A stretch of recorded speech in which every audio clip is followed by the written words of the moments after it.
Hello, ladies and gentlemen, and everything in between. Welcome back to Geeks Watch. Today I'm going to talk about the film, He Never Died, an image of which you will see here. Um,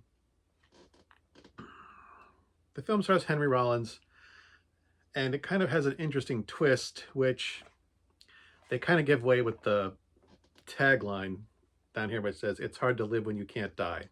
So they kind of gave that away right up front. Henry Rollins plays a character named Jack. Jack's life is pretty much routine, and he likes it that way. Um, he spends most of his time in an apartment sleeping. He goes to the same diner every day.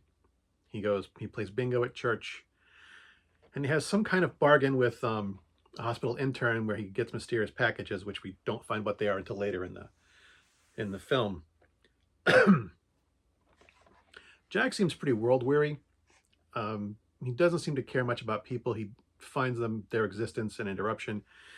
People who try and engage with him, he basically is annoyed with them that they're trying to engage with him. He gives the shortest possible responses he possibly can just to get the conversation over and done with. Jack's life is disrupted when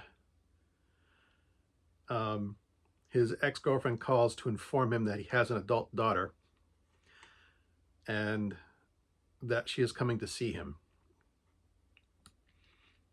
This does not sit well with Jack.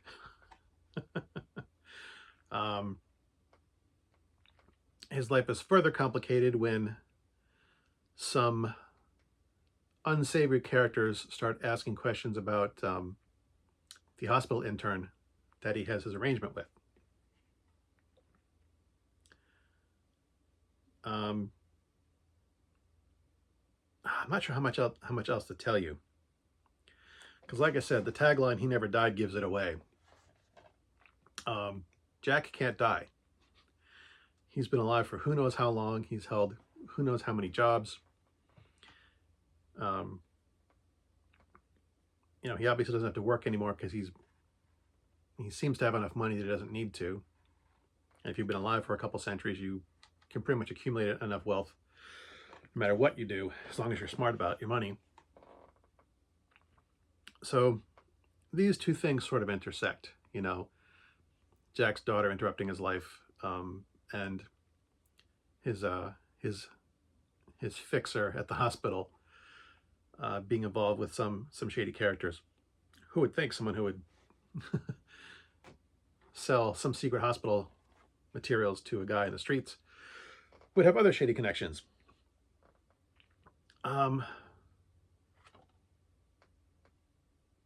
Yeah, I'm probably not going to explain any more than that because a lot of this film has to do with Henry Rollins' performance as Jack. I bought this film because I'm a fan of Henry Rollins' his work, more of his acting than his music. For those of you who don't know, Henry Rollins was in a punk band called Black Flag. But he's a really interesting character. He's very smart, very articulate, much more than you would think of a frontman for a punk band. And he's a decent actor. I wouldn't say he's a great actor, but he's good he is decent. He's a decent actor. And like I said, I like his performances. And I bought this film came out in 2015. I don't remember when I got it, but it's been on my shelf for probably more than a year. I bought it because I thought the premise sounded interesting. There's a cross in the word died. There's some silhouettes of wings here. So there's obviously some religious connotation perhaps to why he won't die. Whether or not they explain that, I'll leave that for you to find out in the story. But I should not have sat on this for so long because I really, really liked it.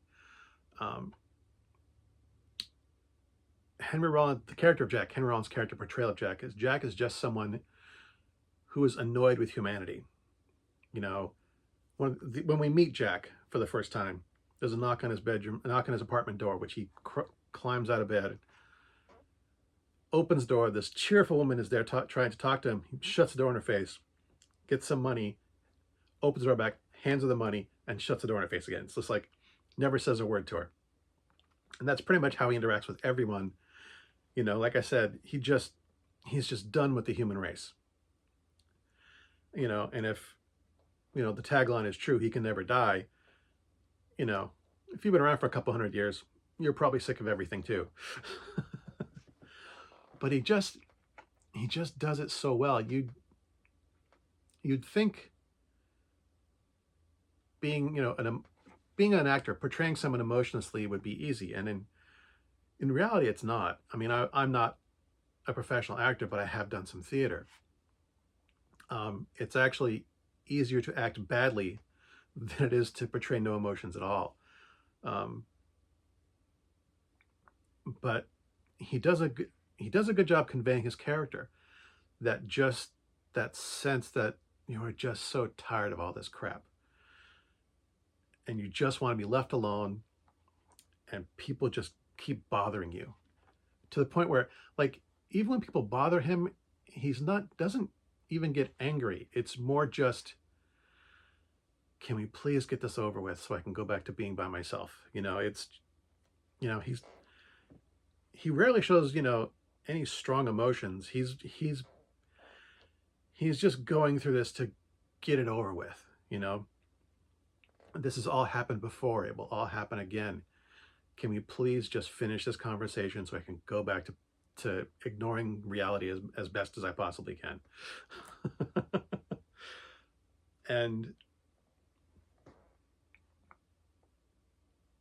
you know, you get hints of his character that, you know, he wasn't always a nice person. He isn't a nice person. You know, people try to be nice to him, and he just doesn't care. And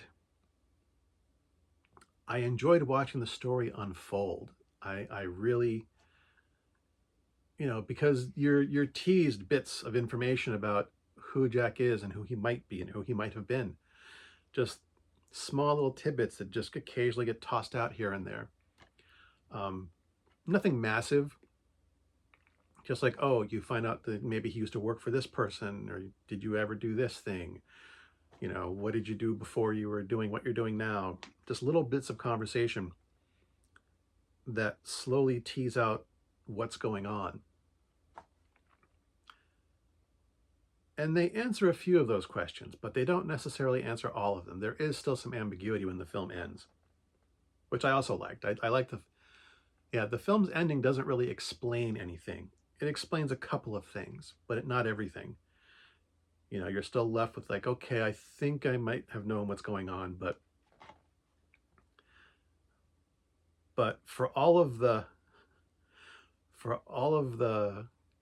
lack of emotion that Jack portrays, this was a fun movie to watch.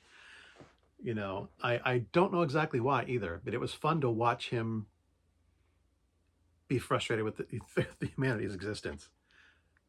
And again, I don't really know why. I shouldn't have sat on this as long as I did. I'm disappointed in myself for doing that. I do have a few other movies that I, again, bought because I like the theme and just stuck them on my shelf and never watched them.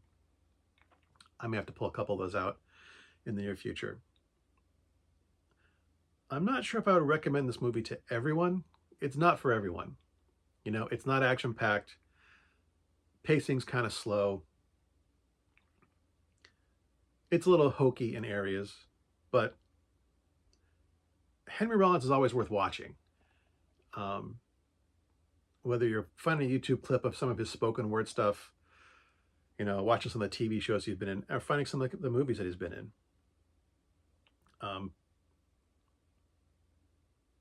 Yeah, I should have watched that a lot sooner than I did. Anywho, as always, thanks for watching. As always, my stuff is crap. And until next time, good hunting.